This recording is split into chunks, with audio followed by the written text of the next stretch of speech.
Bom, em 2011, a gente começou um estudo junto ao setor de educação do campo do Paraná, que estava envolvido com um trabalho de melhoria das condições de ensino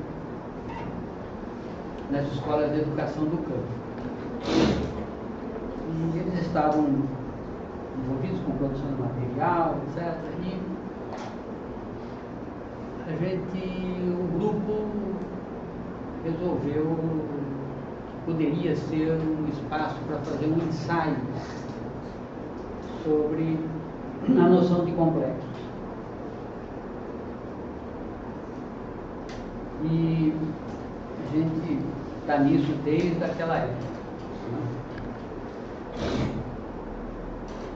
Nesse processo, a gente foi acumulando alguma estratégia de lidar com isso, né? Com o intuito, na realidade, de verificar se os complexos tinham alguma contribuição ainda a dar, ou se, de fato, o relativo insucesso dele no âmbito da escola russa significava, de fato, uma limitação dele. Os complexos não produziram aquilo que se esperava, veio a reforma de 31 e, obviamente, apagou isso, mas sempre ficou, nos informes que estão nos livros, sempre fica essa ideia de que o problema não estava com a concepção dele, e sim com as condições de operacionalização do conceito. Então a gente quis ensaiar se ele tinha alguma utilidade ainda, como um elemento que nós poderíamos, pelo menos, ser uma porta de entrada para a questão, principalmente, de lidar com a articulação do ensino com o trabalho.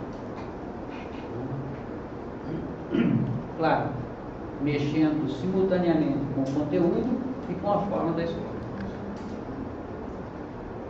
Processo longo, extremamente trabalhoso, né? Porque a gente chegou à seguinte percepção: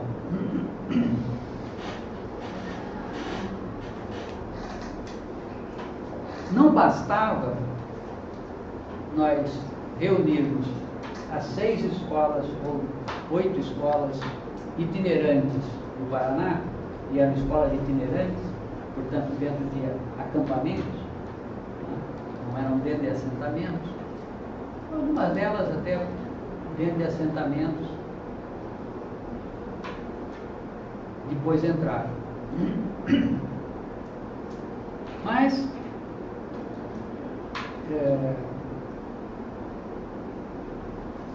não bastava a gente trazer as pessoas das escolas, passar para eles o que era a possibilidade que a gente estava vendo de mexer nessa configuração da escola, né? E depois cada um ir para a sua escola e tentar ver o que dava nesse processo. Que era preciso criar pelo menos 3 níveis de organização. Havia um primeiro nível que a gente chamou de planejamento conjunto, envolvendo pessoas das escolas e, vamos dizer assim, pessoal acadêmico, pessoal que conhecia do conteúdo que estava sendo esperado pela escola, pessoas do próprio movimento tinham indicações sobre experiências do MST, esse grupo de planejamento, digamos assim, da proposta, ele teria que ser seguido por um outro nível. Esse era o nível das todas as escolas. Haveria um segundo nível em que esse processo global seria objetivado em cada escola e apropriado por cada escola segundo a sua realidade. E haveria um terceiro nível, que era o de qualificação dos professores e da gestão da escola. Trabalhamos então com essas três dimensões, né? Planejando essas três dimensões. E obviamente a justificativa do primeiro nível era exatamente essa questão da junção do ensino com o trabalho requer um conjunto de especialistas ou de pessoas que dominam determinados aspectos do trabalho pedagógico, que fica difícil e até improdutivo você repetir em cada escola, mas você pode reunir num documento de uma proposta, de um plano de estudo para as escolas, que depois é retomado e objetivado ao nível de cada escola. Digamos assim, certas regras do jogo estarem previamente estipuladas, dada a dificuldade que significa você mexer com isso. E veja, o grupo chegou a ter 30, 40 pessoas no planejamento. Por quê? Tratava-se de sexta a nona séries. E você tem várias disciplinas. E você tem que trazer pessoas que entendam desses conteúdos em cada uma dessas disciplinas. Botar todo mundo junto. E o trabalho é uma das dificuldades que já aparecem. Obrigatoriamente coletivo. Não dá para pensar história, depois pensar matemática, depois pensar ensino português. Não tem jeito. Ou está todo mundo, a arte, não tem jeito. Ou está todo mundo, ou funciona. Certo? Complexo obriga isso. Edição de complexo obriga isso. Certo? Então, a gente achou que seria prudente fazer esse primeiro planejamento com todos, né, com representantes aí da escola participaram, né, mais os especialistas, mais gente do MST, ou seja, compor uma equipe aí que foi grande e, claro, fazendo tudo isso com muito pouco dinheiro. Né, porque a Secretaria de Educação liberava conta-gota alguma coisa, né? Mas nós, por exemplo, pagávamos a nossa passagem. Às vezes não tinha dinheiro, tinha que pagar. Aliás, no fim do mês agora estamos na comissão. Tem jeito, não tem. A Secretaria não paga, então tem que fazer virar. Então montou-se esse planejamento nesse nível. E é sobre isso que eu vou contar para vocês um pouco como é que nós acumulamos essa experiência, né, de trabalhar nesse primeiro nível. Antes disso, seria bom fixar o que é o complexo. O nome complexo advém exatamente de complexidade. É por isso que chama complexo.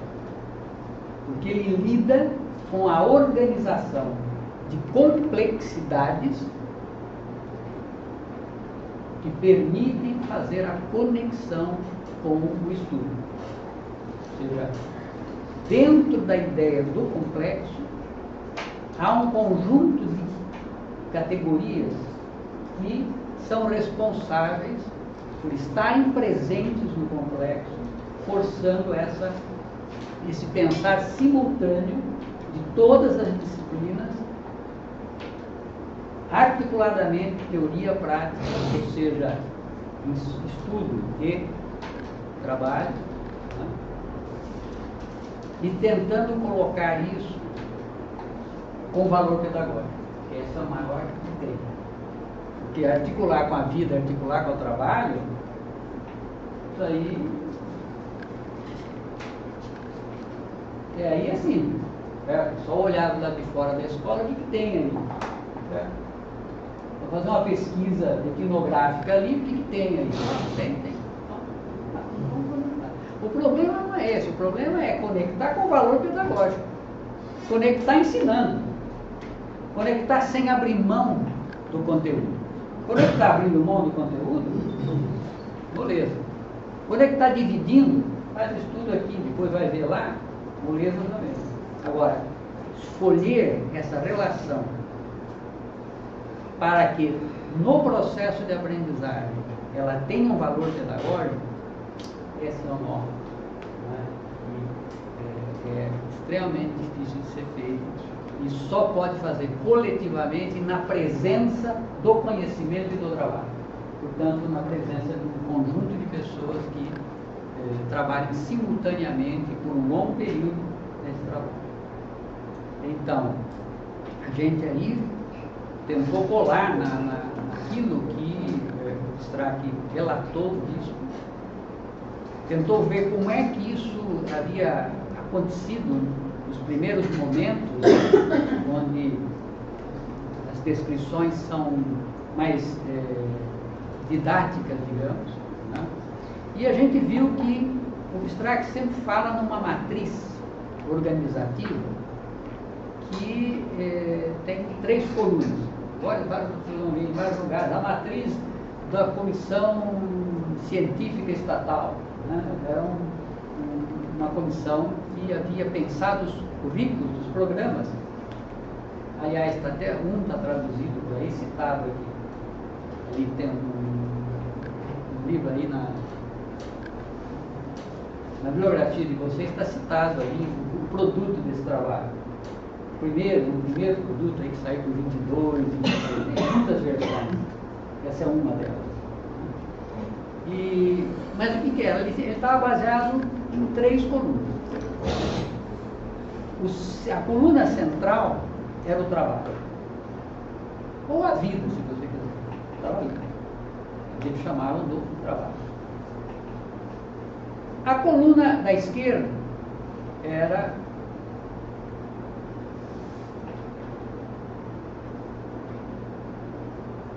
a sociedade. E a coluna da direita era a natureza.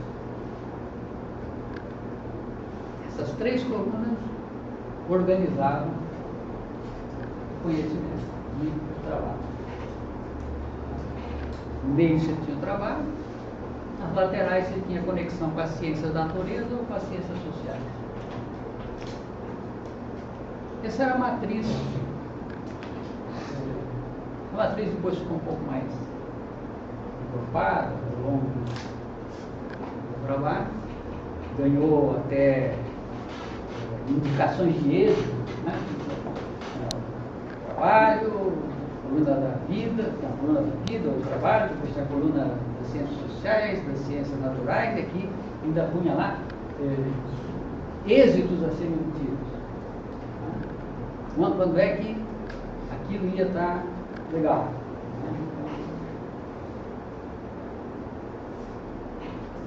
A gente tentou partir desse modelo básico, né? E aí ampliamos um pouco isso para tentar essa organização extremamente difícil.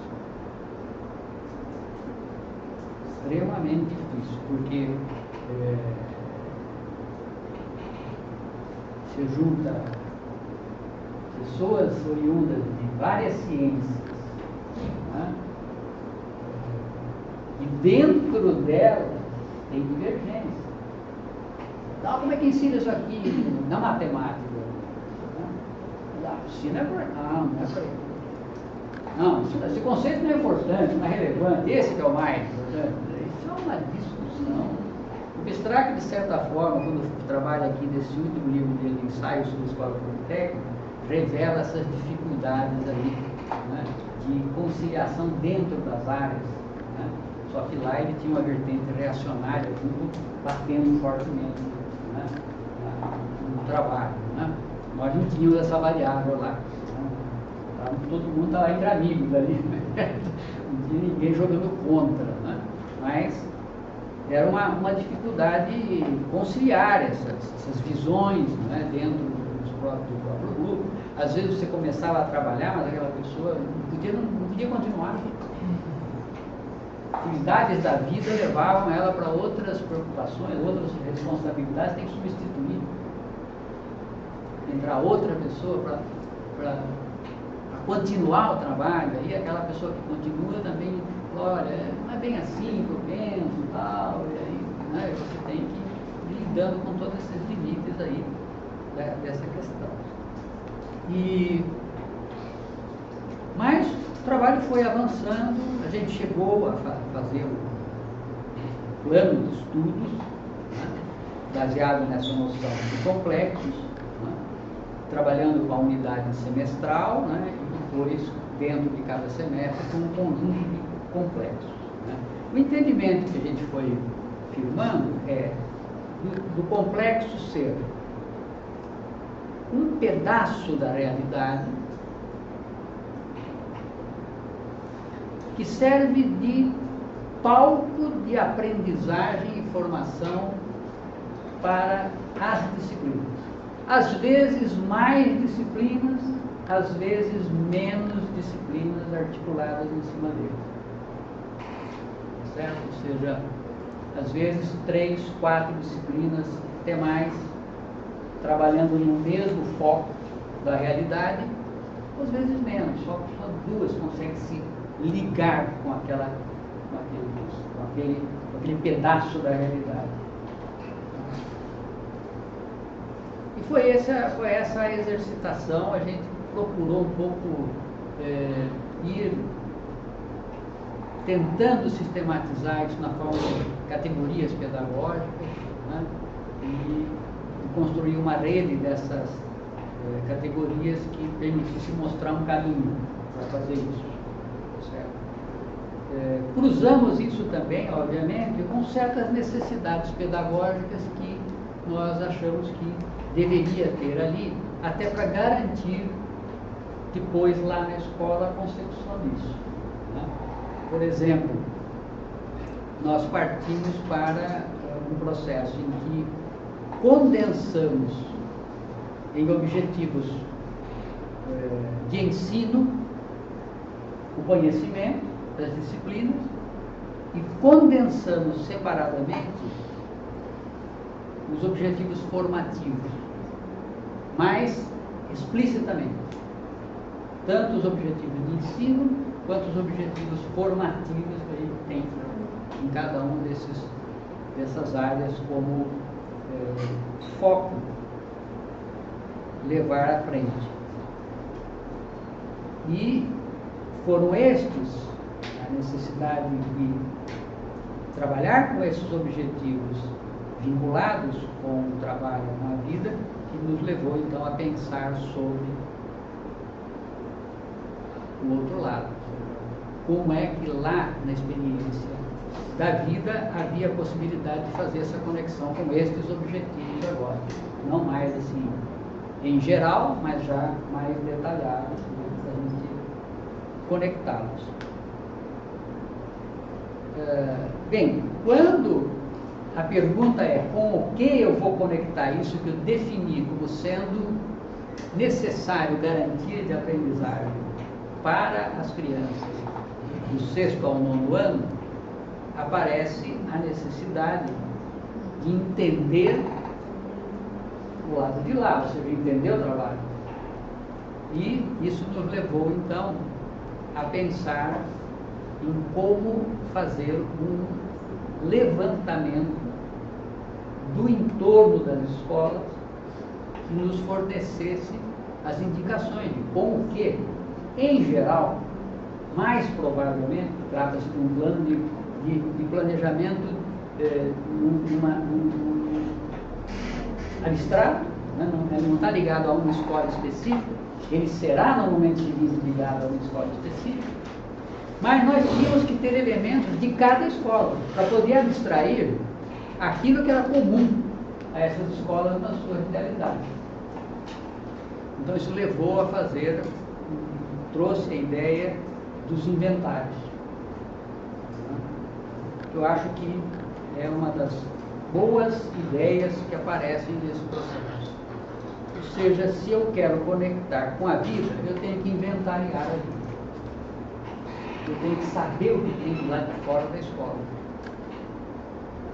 Se eu sei que corta o assentamento um riacho, o pessoal da ciência tem aí um palco. Se eu sei que tem montanha, tem vale, mas como eu sei? Eu tenho que ir lá ver, eu tenho que fazer um levantamento. Que lutas tem do lado de fora da escola? Estão brigando pelo que lá? O agronegócio está assediando essa... Né? Ou essa ocupação já está formalizada e transformando-se em assentamento, ou ainda precisa de luta para poder... Quais são as lutas que estão ali? Qual é a forma de organização da ocupação, ou desse assentamento, ou da ocupação já virando assentamento? Como é que ela se organiza?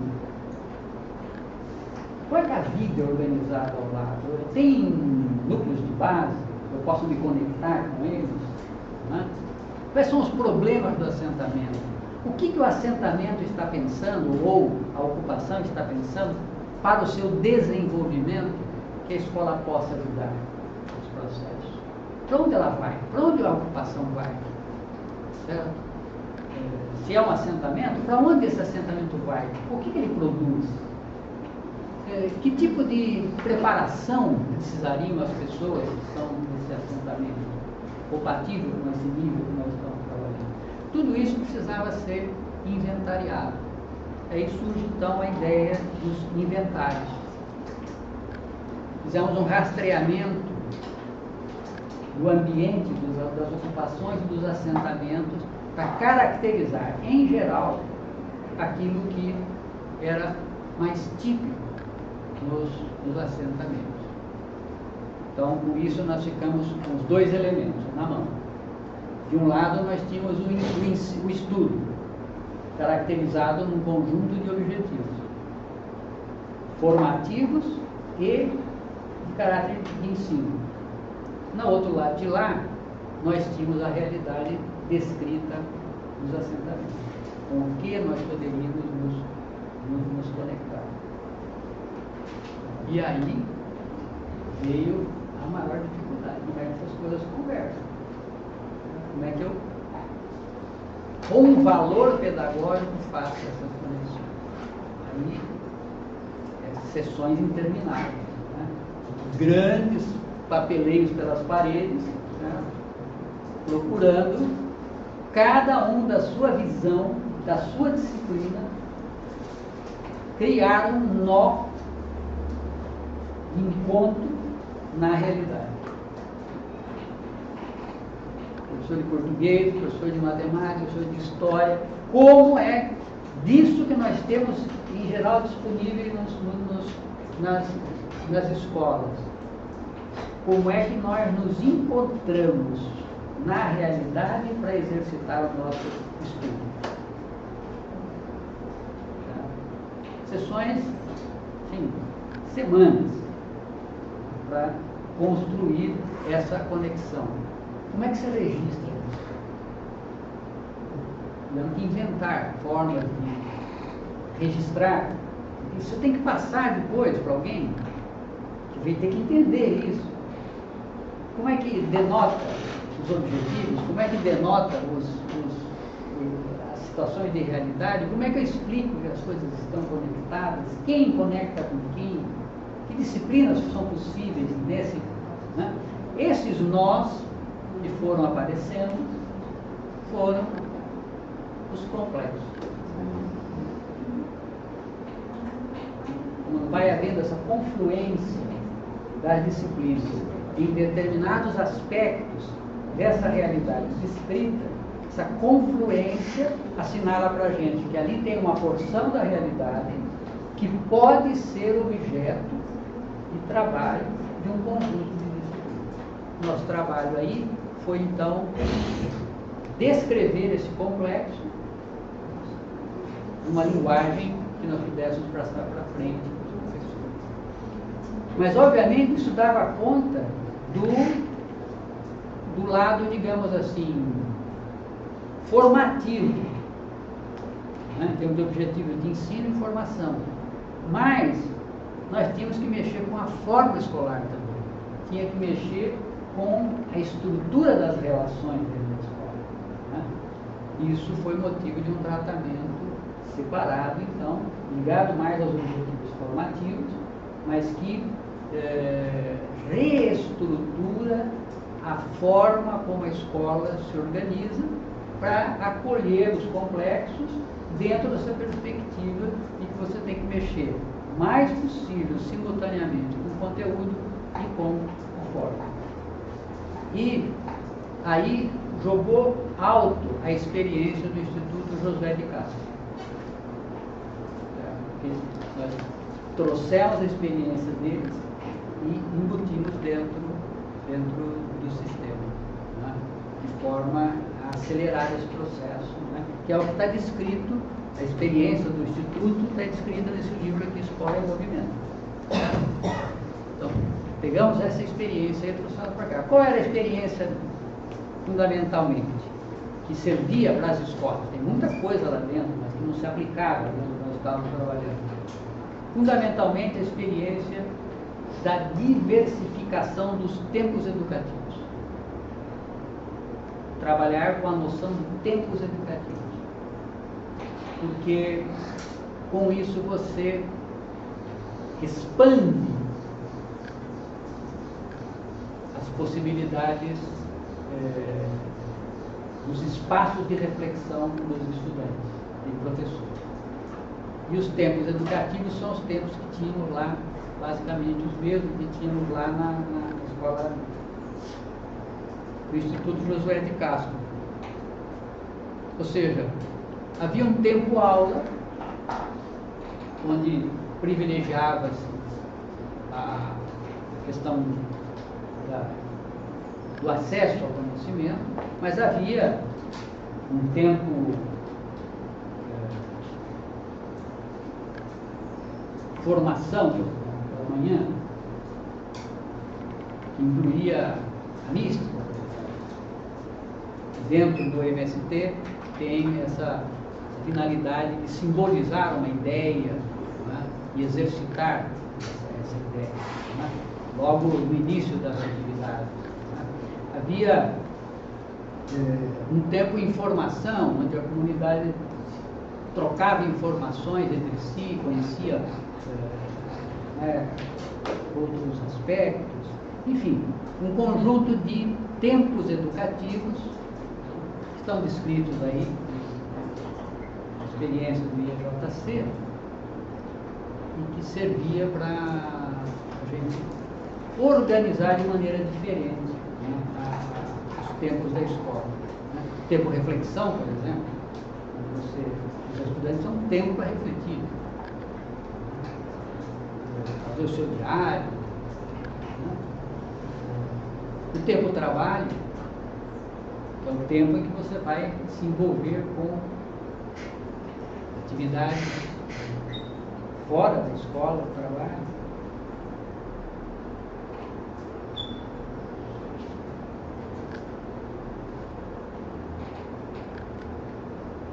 Mas também era preciso mexer com a gestão da escola. Ou seja, era preciso criar o que lá no IEJC se chamava, né, de uma democracia ascendente e uma democracia descendente. Né? Ou seja, como as pessoas se organizam para participar do processo da gestão da escola. Os estudantes se organizarem para participar do processo da gestão da escola. Então vocês notem que a a exigência aí era mexer simultaneamente em conteúdo e forma, ou seja, não restringindo a questão a uma alteração didática ou metodológica da sala de aula, né? Mas envolvendo a escola como um todo, certo? Essas foram as preocupações.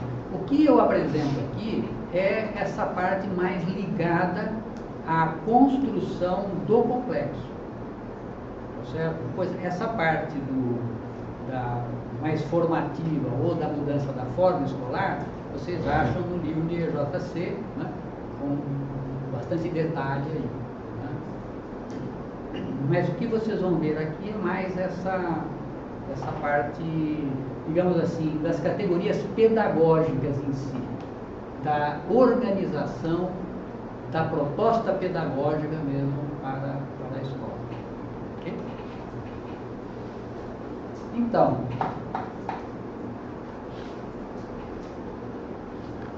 aqui está a noção de complexo.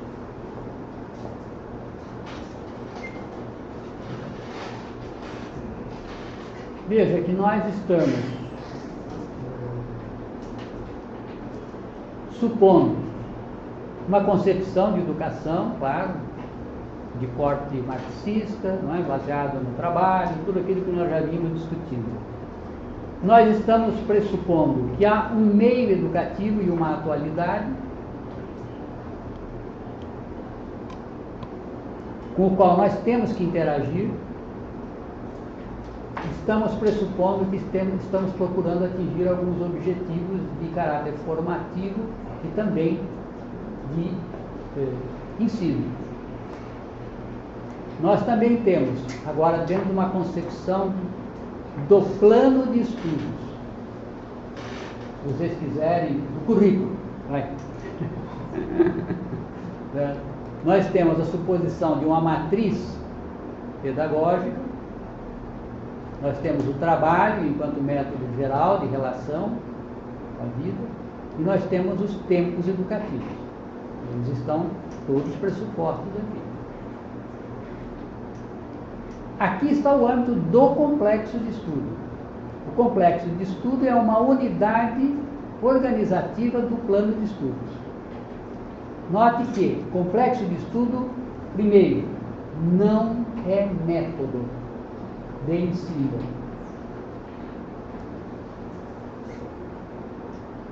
Essa é uma confusão que tem acontecido, inclusive em experiências no Brasil que dizem fazer uso de livros complexos, mas que o tomam como um método de ensino. Ele não é um método de ensino.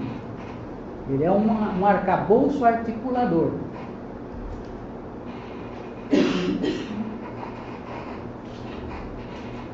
Ele também não é o currículo. O currículo é o plano de estudos. Mas ele é um componente dos planos de estudo. As categorias que constituem o complexo de estudo são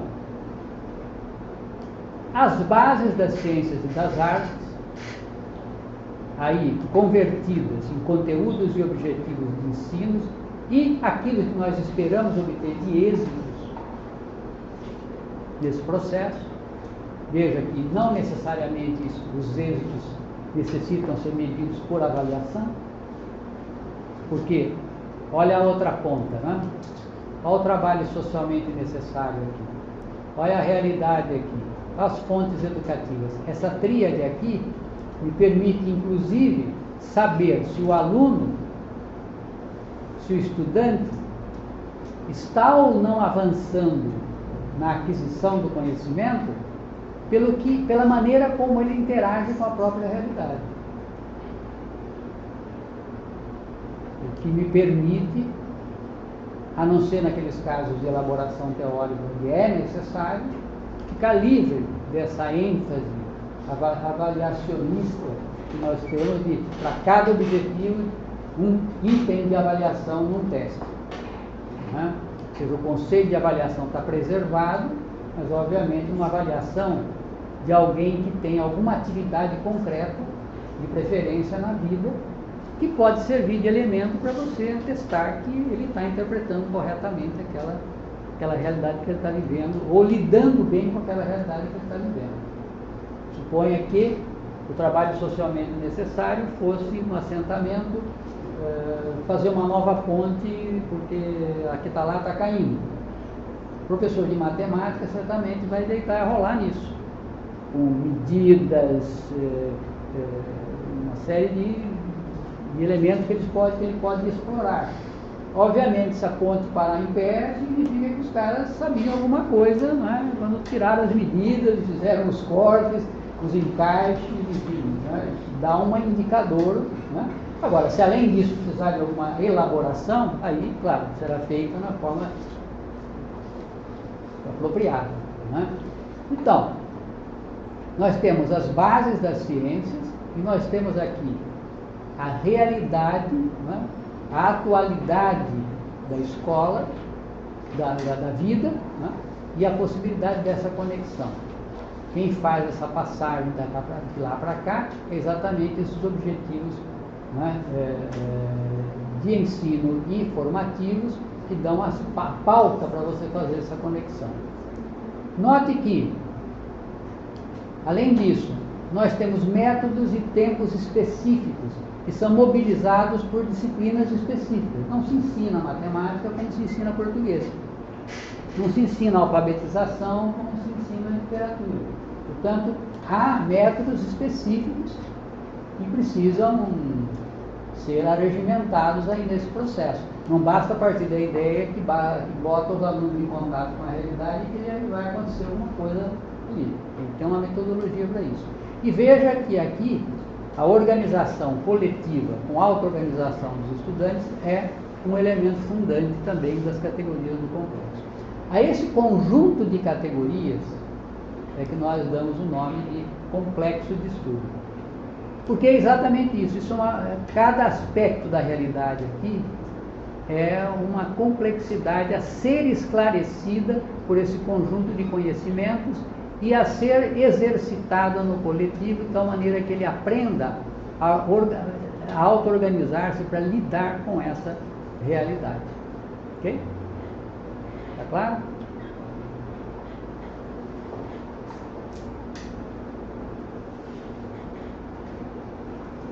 Bom,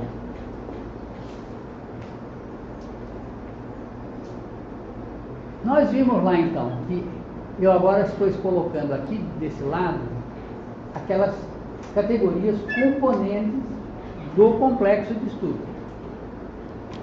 Bases da ciência, olha, autodireção ou auto-organização da vida, né, individual e coletiva, meio educativo geral, o trabalho e os métodos específicos, inclusive. Certo? Para cada uma destas dimensões, eu tenho que investigar e inventariar os elementos que vão entrar nessa relação. Então, o que esse quadro diz? As bases da ciência, elas estão dadas pelas definições dos conteúdos de ensino, pelos conteúdos formativos, né? E uma série de outras relações secundárias que vão aparecendo. Elas é que formam e definem quais são as bases da ciência, né? E dos objetivos formativos, principalmente, é que saem os objetivos de auto-organização e do coletivo. Adicionalmente, seguindo a nossa matriz formativa, eu preciso de fazer inventário das lutas sociais e contradições vividas naquela realidade. Preciso fazer um inventário das formas participativas de gestão e organização que existem, dentro da escola e fora da escola. Como é que é a organização da escola? Como é que é a organização no assentamento ou na ocupação? Também preciso de um inventário de fontes educativas do meio. Fontes naturais, culturais, sociais, inclusive conexões com outras agências educativas. Esse inventário aqui é extremamente importante porque ele me dá um conjunto de elementos estão disponíveis na comunidade ou na natureza e que eu posso usar para fazer as conexões com a vida. É aquilo que eu estava dando de exemplo. Tem rio, não tem rio? O que tem na comunidade? Quais são essas fontes naturais, culturais e sociais? Aqui tem a avó Maria. A avó Maria conhece o assentamento desde que ele existe, porque a avó Maria estava lá na porteira, ela primeiro que derrubou a porteira. Então, vamos trazer a avó Maria para contar para a gente. Ou seja, ela tem cultura, ela tem lutas por trás dela, ou seja, que outros elementos eu tenho na comunidade que posso conectar, né? Os pais, as crianças, enfim. E os inventários de formas de trabalho socialmente úteis. Há autosserviço que pode ser mobilizado, seja autosserviço em função da comunidade, seja autosserviço em função da própria escola, dos estudantes da própria escola. Há oficinas de trabalho na escola, porque esse é um outro elemento também que permite conexões com o trabalho, ou seja, eu não tenho trabalho produtivo ainda, mas eu posso fazer oficinas de metal, oficinas de madeira, né, que são muito usadas, né, na escola russa, para iniciar os primeiros contatos com as ferramentas, com a mudança de objetos que eram possíveis ser feitos. Né? E o próprio trabalho produtivo, ou seja, dentro do assentamento, qual a estrutura produtiva do assentamento? Tem cooperativa dentro do assentamento? Tem alguma indústria extratora, alguma indústria de transformação? Tem alguma cooperativa que possa exemplificar um outro modo de organizar os trabalhadores na produção? Ou seja, o que temos aí do lado de fora da escola em termos de realidade para associar com esse conteúdo? Está aqui. Okay? Esse inventário leva algum tempo, mas ele não precisa ser feito toda vez. Então, a primeira rodada é difícil, mas uma vez feito, ele tem que ser o quê? Atualizado. Né? A avó Maria morreu, pronto, não tem mais que contar com a avó Maria que não tem mais aí. Certo? Então, inclusive você tem uma visão da escola como centro cultural da comunidade. Uma comunidade, uma escola que investiga a comunidade. Uma escola que faz estudos etnográficos na comunidade e vai reunindo nela um volume enorme de conhecimento sobre o que é que tem lá de fora da escola. Tá? Isso precisa, obviamente, ser atualizado, e pode ser atualizado pelo próprio estudante, né? Como objeto de alguma disciplina, que vai fazer estudos, pequenos estudos etnográficos, né? Acumular material, fazer um arquivo. Né? A escola comuna do Marcon Prost tinha uma seção de arquivos, em que eles guardavam tudo que os alunos faziam, toda a experiência que eles tinham, tudo ali. Pegou fogo e foi, mas estava ali. E a escola como um centro cultural, que reflete, que pensa sobre a realidade e ao mesmo tempo inova a realidade, que é o que o Chubin reclamava, que devia ter a escola do trabalho, né? Ele estava muito ligado na questão do desenvolvimento do campo, ele colocava a escola como uma fonte de formação que apoiaria o desenvolvimento econômico, porque pela escola ele chegava nos pais, chegava na formação né, e formava a nova geração também. Portanto, ele estava preparando ali, né, não só no sentido geral, mas podia chegar inclusive da inovação, e pela escola divulgar, olha, tem um novo método de fazer plantio, que não desgasta tanto o solo. Vamos fazer rotação de plantio, ao invés de usar o mesmo lugar até o fim e acabar com a terra, para fazer o mesmo tipo de produção. Isso podia chegar às famílias veiculado. Então, a Revolução via na escola um mecanismo de fazer chegar suas políticas também, suas inovações, né? Através dos estudantes, formando a nova geração e chegando nas famílias também. Né? Então, esse papel, e de articulação também com a comunidade, no sentido de as outras instituições que existem lá. E lá tinha os pioneiros, a juventude, enfim, como é que se dava essa organização, né? Esse tremendo caldeirão de mudanças, né? de transformações ali. Então, essa é a ideia que está aí por trás dos inventários, que na minha forma de ver é uma das coisas assim mais, talvez mais relevantes desse processo, certo? Que aparece nessa dimensão. Né? Porque não é aquela proposta de fazer um inventário cultural, né? da cultura que existe para ligar o tijolo na cultura, o tijolo na alfabetização que propunha o Paulo Freire. É mais que aquilo, certo? Mais amplo, mais dimensões, né? E obviamente calcado no trabalho, não como o trabalho que inspira a escola, mas como o trabalho no qual ela se conecta.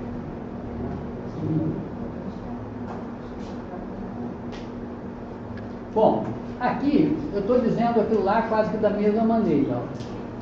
Os inventários geram, portanto, sínteses em cada uma dessas áreas.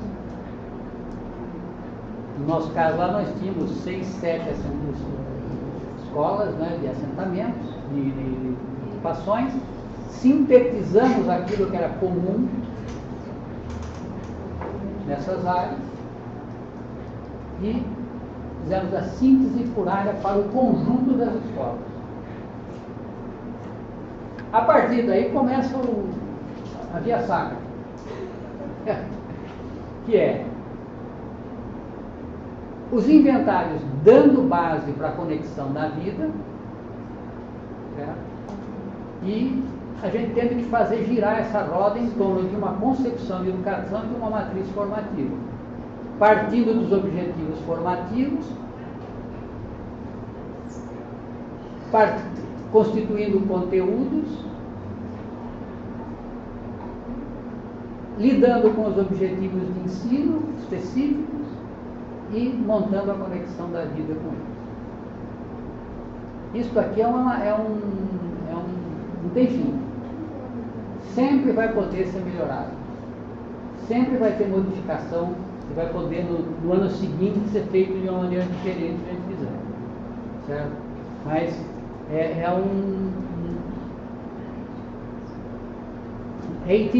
iterativo isso. Você vai passando por isso, né, e vai tentando construir essa conexão. Você tem, claro, alguns eixos que você quer assegurar e, ao mesmo tempo, você não pode perder de vista que há alguns pré-requisitos que são necessários para as crianças abordarem determinadas conexões que você vai fazer. Né?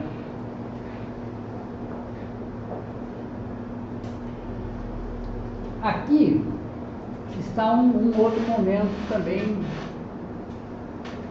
que explica um pouco mais como é que se deu esse processo de configurar e registrar a própria relação entre objetivos formativos, de conhecimento e os inventários. Como eu digo, essa é a grande questão. Como é que você registra isso? Como é que você monta essa articulação? E aí, olha, a gente expandiu aquela ideia inicial dos pioneiros lá, colocando aqui todas as grandes áreas que nós achávamos que tinham que estar presentes. Ou seja, os objetivos de ensino, note que aqui embaixo é outra matriz para os objetivos formativos, mas aqui, conteúdos, formas de trabalho, ou seja, os inventários, estão vendo? E a indicação de como é que nós podemos fazer essas conexões com esses objetivos de ensino que estão aqui, com esses conteúdos de horizonte, mas registrados nessas conexões. E ver um pouco o que nós estamos esperando com isso. Objetivos formativos, mesma coisa. As 4 colunas estão aqui, né?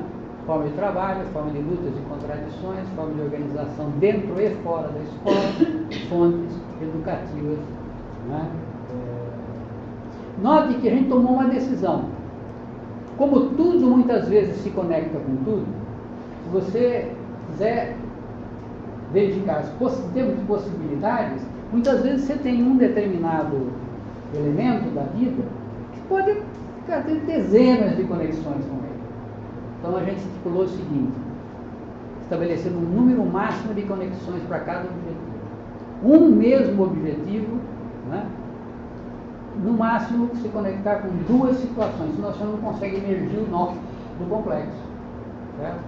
E, acima disso, teria que ter uma justificativa específica para a gente aceitar.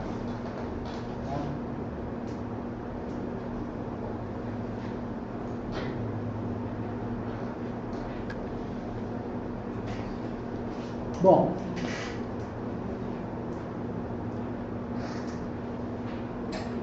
aqui eu estou repetindo, né? Aqui está a matriz básica e aqui a identificação das categorias da prática na coluna da vida, ou seja, na coluna da vida significa naquelas lutas, né, condensadas agora aqui, como vida. E a identificação das categorias da prática para os objetivos formativos. Essas categorias da prática, os nós que são encontrados aí, é que se descrevem como complexos identificados e sua relação com objetivos educacionais de cada disciplina por semestre, agregando para cada complexo os conteúdos a serem trabalhados para requisitos objetivos. Então você encontra a unidade curricular, que é o complexo de estudo. E indicações metodológicas gerais para cada complexo de trabalho. Essa é a lógica da constituição do plano de estudos. Certo?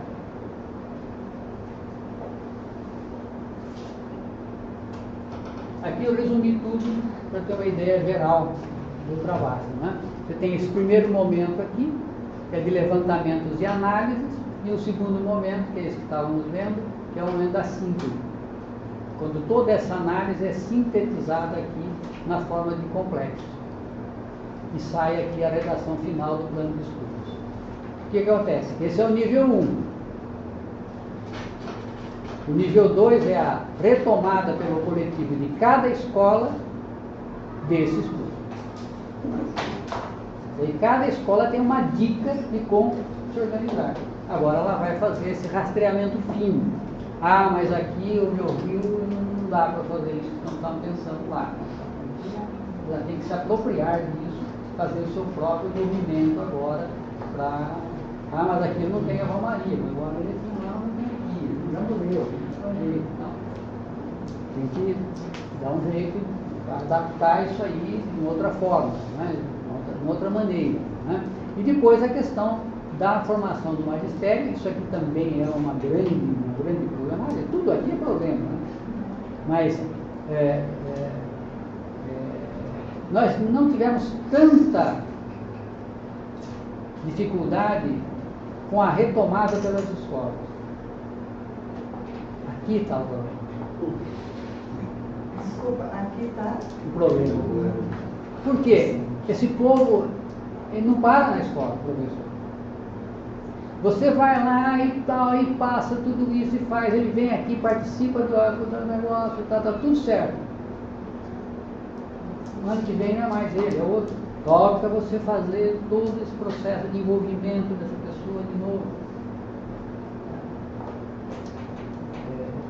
Então, não é uma coisa simples. Mas como funciona tudo isso? Funciona como um desafio. No mínimo, funciona como um desafio para pensar uma forma e um conteúdo diferente da escola. No mínimo. Se depois acaba sendo algo mais simples, não, é da vida. Certo? É o que deu para aquela comunidade pôr em prática. Mas ela tem uma referência de como devia ser. Está aqui no plano de estudo. Ela não se perde em relação a uma estratégia que ela tem que seguir.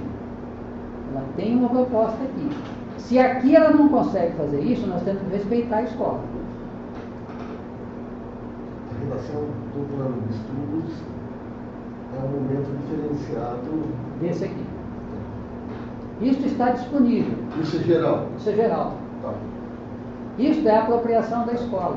E ela vai apropriar na medida das suas contradições também. Se ela não pode fazer tudo isso, bem, faça menos. Se ela achava que podia fazer, mas não deu certo, o único critério que nós insistimos é o seguinte, e é pedra inegociável. Se você tentando fazer isso aqui, perceber que o seu estudante vai sair pior do que estava saindo, para imediatamente. Não dá para fazer experimentação com os jovens. Para, aborta e volta ao que você deu certo. Não dá para correr esse risco. Isso é angular. Aliás, eu defendia que isso fosse feito primeiro com uma escola. Aí o movimento achou que não é do jeito de trabalhar, etc. Tá bom, então vamos em frente. Mas não pode haver menos. Você pode tentar isso e fazer igual de resultado, que aí estão aceitando. Certo? Mas menos para a criança não pode ter. É o único impedimento. No mais, se não deu para fazer, vamos continuar fazendo. Precisa de formação, então aqui envolvemos as universidades, que tem jeito do MST.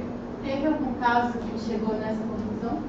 Isso está sendo avaliado, ou seja, nesse momento nós não temos esse balanço para dizer assim, ó, o pessoal está chegando aqui. O que nós temos a dizer? Não piorou. Tá certo? Não piorou. E eles têm um desafio e estão fazendo coisas interessantes e diferentes. Tá?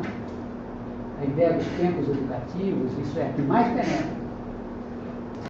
A ideia dos alunos se organizarem em tempos diferenciados.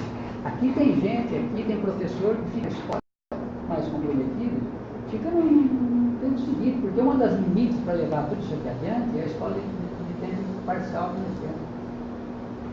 Certo?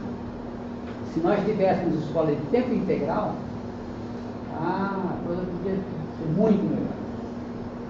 Mas nós não temos, então, isso implica muitas vezes os professores entusiasmam e vão em frente, certo?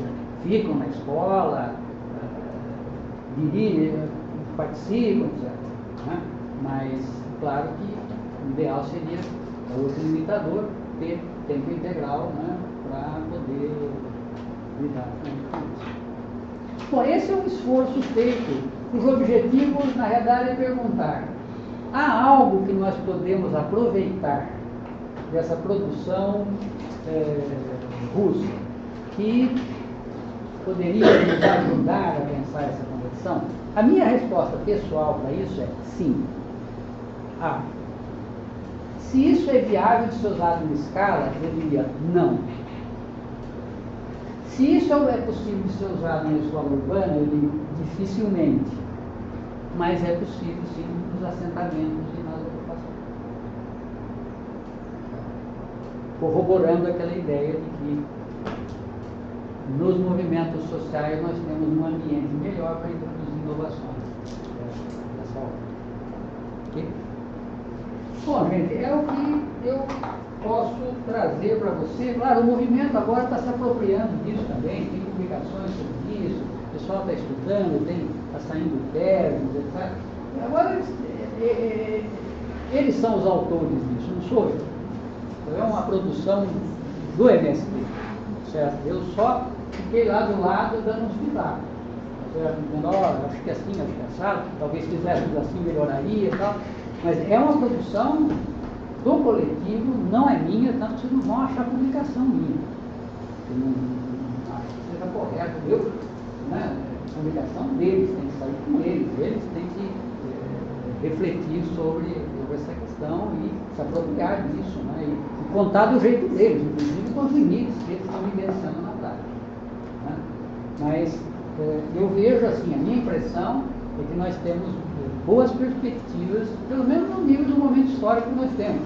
Outro momento histórico, não sei, se permitisse avançar muito mais, se isso aí resistiria ou não.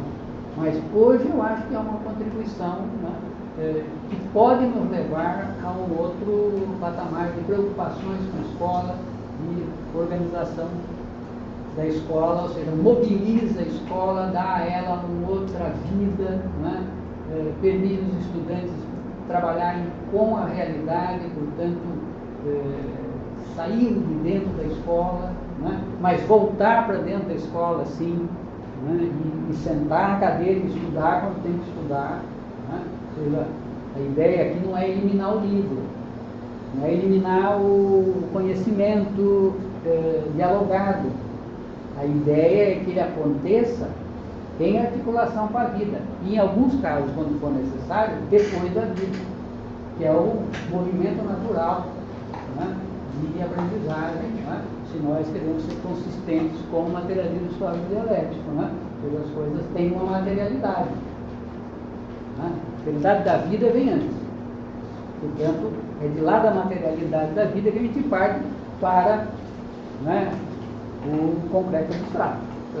E a ciência nada mais do que um monte de concretos abstratos que foram pensados. Agora, não se chegou lá por cima. Se chegou aos grandes sistemas de científicos, né, acumulando, né, pela materialidade da vida. Então, me parece que é coerente. Esse é o grande sentido também do complexo. O complexo foi pensado dentro de um contexto materialista dialético, ou seja, prover uma base da realidade e da reflexão. Não precisa parar no nível da realidade. E, obviamente, você não para do lado de fora da escola, você começa pela escola. Ninguém fala, em um primeiro momento, em 9 quilômetros ao redor da escola, nos primeiros momentos, né? Mas isso, obviamente, vai chegar ao universo. Vai chegar, como é que vai estudar a geologia, a astronomia, certo? Você vai ter que sair do âmbito do lado da escola, né? Mas isso são passos que vão ser dados à medida que você vai se desenvolvendo, crescendo a análise, né? Ganhando força para fazer abstrações, né? Um ordenamento para isso que precisa se ter. Então, é isso aí, eu fico aí à disposição de vocês. Estou à disposição de vocês aí, se tiverem alguma dúvida agora ou depois, que queiram, para a gente discutir essas coisas. Isso está tudo em aberto, né? Isso aí não tem nada fechado, sabe? É assim, precisa ser assim. Foi um experimento. E acho que ele põe um grau de exigência maior. Uma exigência maior aí nesse processo. Então, acumulando um pouco com os nossos amigos lá, vamos ver se aquilo lá funciona ou não, né? Antes de inventar outra, né? Vamos ver se funciona. Se não funcionar, vamos fazer outra. Bem, gente, muito obrigado pela paciência, pelo convite. Obrigado a você. O MTSD tem alguma discussão sobre uma educação dentro do movimento, como tem muita produção, muita. Expressão popular, revista, muito disso. Lá você tem uma série, Caminhos para a Transformação da Escola, está no 3º volume, acho, 3 livros, né? E você tem todo um conjunto de documentos gerados, né? Cadernos que eles geraram, né? Ao longo do tempo, refletindo sobre isso. É uma grande tradição, eu diria, de pensar. Tem uma quantidade boa de dissertações e teses. Tem, é isso. Mas a gente está perguntando o MTST. o MTST. Ah, não conheço. Não, a minha experiência eu nunca ouvi falar disso. Que é mais recente também, né? Aí eu não sei nada. Porque ele tem uma característica semelhante ao MST em muitos pontos, né? Mas tem a característica de ser urbano, mas as crianças não estão em escolas específicas, né? Elas estão nas escolas dos centros urbanos. Eu acho que não tem nenhum movimento social organizado no Brasil que tenha 2.000 escolas sobre sua na proximidade deles. Algumas deles, outras não, mas é mais ou menos 2.000, né? Ele tem conexão. Eu me aproximei, durante a ocupação da Vila Soma, me aproximei dos companheiros lá de Sumaré e propus que eles começassem a articular um cursinho popular.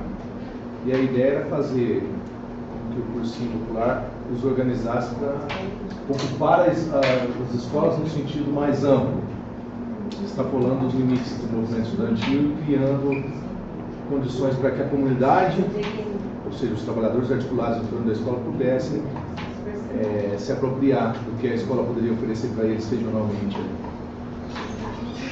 Ou seja, é uma forma de se aproximar dos movimentos sociais e colocar isso que nós vimos hoje na aula, que é toda a experiência pulsa, a serviço dos movimentos sociais. E daí talvez o MTST possa ser um instrumento de diálogo conosco aqui da universidade. Eles ainda estão, o MTST ainda está num momento preliminar ainda nessa discussão educacional. Né? Ainda são experiências muito pontuais que eles desenvolveram em algumas ocupações, mas para estar atendendo a necessidades, vão surgindo creche, da criança, educação infantil. Até onde eu sei, eles estão nesse momento. Conheço, pelos contatos que eu tenho, se já avançaram no fundamental, né? Aí é conhecimento. Da creche, da educação infantil, eu sei que ele já tem atuado, tem alguns experimentos acumulados. Assim, por isso o exercício do professor Luiz Carlos é importante para que a gente repense a nossa própria atitude enquanto militantes que advogam a pedagogia e história crítica e nos aproximemos dos movimentos sociais, para que as nossas teses e dissertações não fiquem a crítica roedora do Estado. Isso é a provocação do Marcão, né? Que é um militante inveterado e acho bom que seja, né? Não acho ruim não. Né?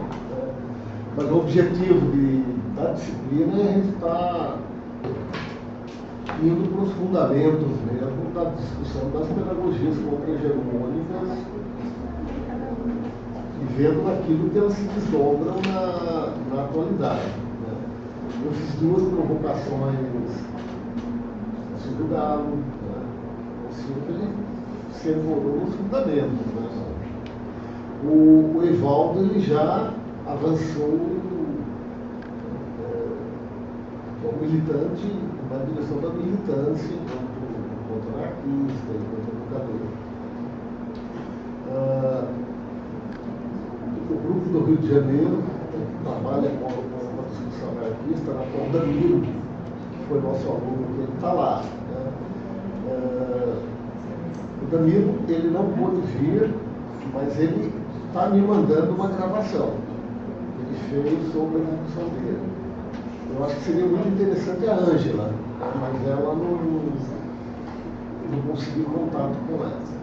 Isso para a gente estar sentindo aí a coisa.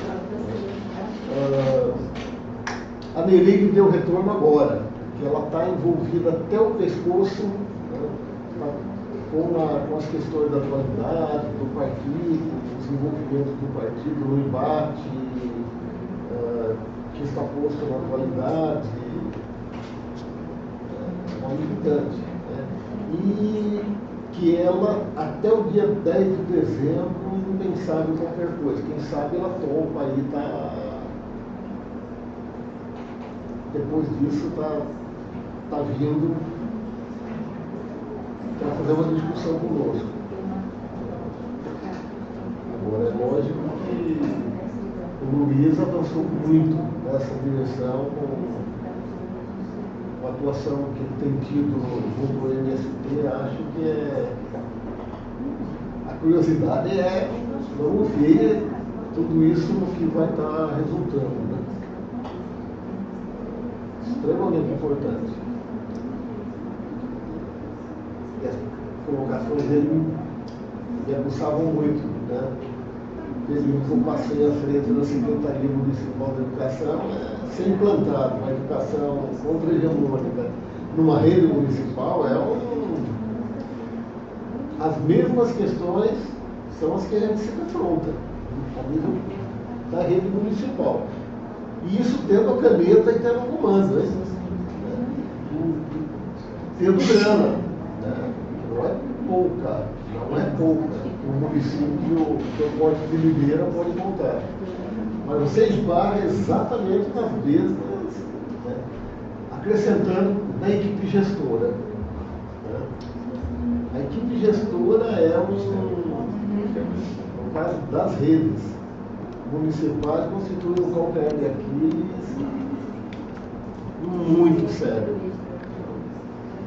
E a equipe dirigente é aquela equipe que está encastelada na Secretaria Municipal de Educação, na Secretaria Estadual de Educação, e que, em grande medida, dá os rumos. Então, o tempo inteiro você tem que ficar fazendo um trabalho com isso e formação do professor.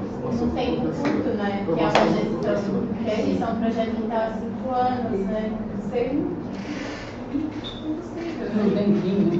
Não tem dia que acaba. Né? Agora, em Limeira ganhou.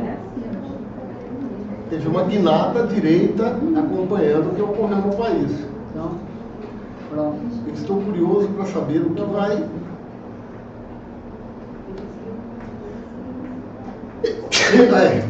vai acontecer em termos da rede municipal, porque o novo secretário de Educação escolhido é alguém vinculado ao SESI e a perspectiva privatista da educação.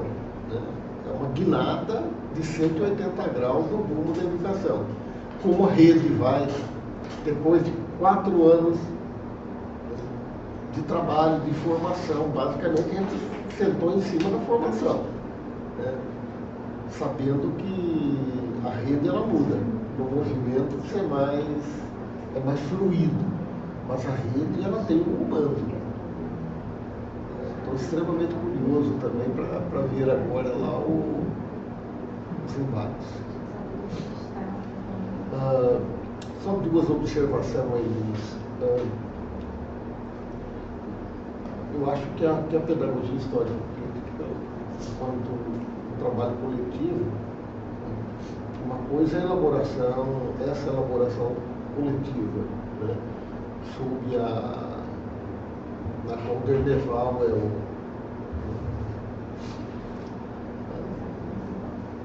acho que tem problema, sim, a elaboração do Gasparini. Conheço o Gasparini há muitos anos. Né? O Gasparini ele não é um intelectual que se forja dentro do marxismo tendo uma perspectiva de esquerda. Ele não é um militante das 2 partidos de organização de esquerda. Primeiro ele foi levado a estudar o Comênios, Cidade de Camargo. E dali ele foi trabalhar a didática da pedagogia histórico-crítica, enquanto método. Então, nas mãos dele, o método aparece enquanto passos do trabalho didático. No Newton, eu acho que é mais complicado. Né? Eu acho que o Newton ele tem um foco, uma visão mais ampla e mais complexa, circulando da filosofia às artes, à psicologia histórico-cultural. Dando eu acho mais difícil colocar o Newton como alguém que restringe na pedagogia histórico-crítica a psicologização dela. Acho que se fica na produção mais vinculada à tese do doutorado, eu acho que pode estar ensejando isso. Né? Mas eu acho que o Newton não vai por aí. Acho que este problema está sendo mais colocado no campo da pedagogia histórico-crítica pelo grupo que está envolvido especificamente no estudo da psicologia histórico-cultural, né, e tende à psicologização toda essa discussão, que é absolutamente equivocada. A psicologia é uma das contribuições possíveis. Uma das contribuições contribuições possíveis e necessárias, né? Está explicando o aluno, todo o processo de desenvolvimento, toda essa discussão. Mas acho que essa discussão toda que a gente está fazendo mostra que tratar disso daqui é muito mais complexo. Envolve um projeto societário, envolve uma discussão política, que você coloca como sendo estratégica, discussão sobre estratégia e tática. Envolve uma concepção filosófica de mundo, de como isso se coloca em termos da discussão, da elaboração curricular, tudo. Eu acho que mas são discussões que estão postas aí, né? Eu tenho chamado isso os gargalos que a pedagogia histórico-crítica tem enfrentado e que provoca incômodos no interior desse coletivo. Mas incômodos não, eu acho que a gente tem que estar cutucando para que não haja encastelamento, não haja solidificação. Senão a gente vai estar achando que a saída é mesmo didatizar, é psicologizar e assim por diante, e algo que é muito mais complexo.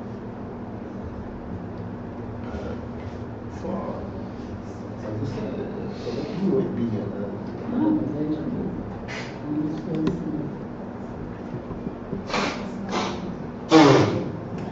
Pronto? Muito bem. Assembleia da Unicamp, que deve estar correndo solto. Luiz, muito obrigado. Eu que agradeço. Tá, tá bom?